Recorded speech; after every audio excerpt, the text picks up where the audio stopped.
கிராமத்து வாழ்க்கையின் அழகிய தருணங்கள். சூரியன் மெதுவாக பசுமையாக சிரிக்கிறது. சீதா 32 மரூன் சேலையில் மிருதுவான தோற்றத்தில் இருக்கிறார்.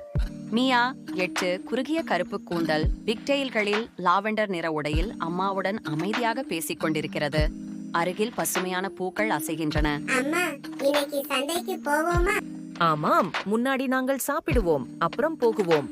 சந்தைக்கு செல்வதற்கான சிறிய வேலைகளில் சீதா மற்றும் மியா பிஸியாக இருக்கிறார்கள். சமையலறையில் சீதா பழங்கள் மற்றும் காய்கறிகளை செட்டிக் கொள்கிறார். மியா அம்மாவுக்கு உதவுகிறாள். அம்மா, இதெல்லாம் நான் தூக்கிடலாமா?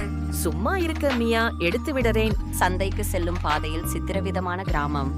பசுமையான சாலை வழியாக கடந்த பசுமையான கிராமம். மியா பசுமையான காட்சிகளை பார்வையிடுகின்றாள். இந்த மலர்கள் ரொம்ப அழகா இருக்கே. ஆமாம், காய்கறிகளும் வாங்கணும்.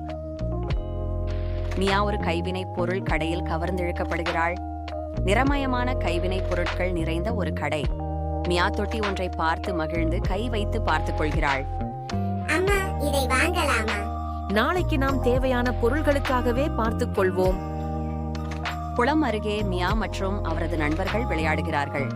நாம் நாளைக்கு மீண்டும் இங்கே வரலாமா? சரி, நேரம் கிடைக்கும்.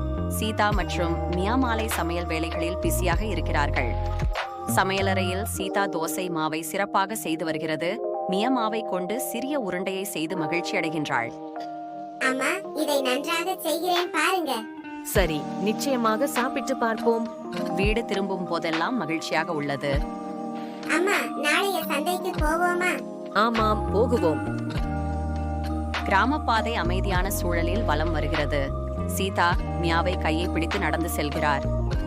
குடும்பத்துடன் இரவில் அமைதியான தருணத்தை அனுபவிக்கிறார்கள். வீட்டின் சமீபத்திய தோட்டத்தில் மின்னொளிகள் மின்னுவதை காணலாம்.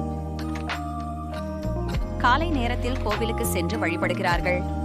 மாலையில் கோவில் முன் மியானாள் பூஜைகள் நிறைந்திருந்தன. நாளைய நாளுக்கான ஆசைகளை மனதுடன் உறங்கச் செல்கிறார்கள்.